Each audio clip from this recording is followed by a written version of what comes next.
Comics are for children.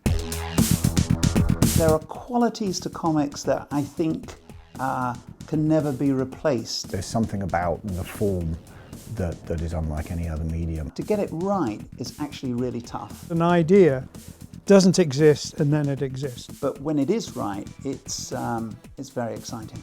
And it's almost instantaneous. And the way it can tell stories and the things it can do. And it's more like discovery than invention. God, the artwork here is so beautiful. The ideas are so imaginative. The history of British comics is quite an unusual one. Do you have comics in Britain? There was a radical time people thought they were changing the world. Anti-establishment counterculture. Sex, nudity, taking the piss out of things, do whatever you wanted. And we did. Alan Moore stopped going to any comic conventions because people were putting things in front of him when he's having a piss in the urinal. The comics revolution in the mid-80s was exploding. It's certainly more interesting than what was going on in America. The Freak Brothers, Zap Comic Marts, fast fiction. I can remember queuing up in Food Planet and talking to people in the queue going, isn't this just great? We've got our own stuff now.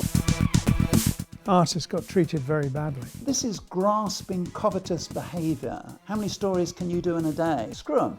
I'm just going to knock it out. Watchmen watches and Watchmen t-shirts and Watchmen hats, and he was getting nothing for it. He got a bit pissed off. Comics grew up Sometimes, of course, they were on the top shelf. HM Customs didn't like some of the comics. darker and twisted and interesting. Horror comics, ironically, were banned. We were kind of slightly against escapism. Not much interest in superhero comics. I wasn't so keen on the idea of a bloke dressing up as a bat. The people who read 2000 AD would go on to direct movies, Edgar Wright or Duncan Jones. Alan did go on not only to do an illustrated version of Lord of the Rings, but he designed the film.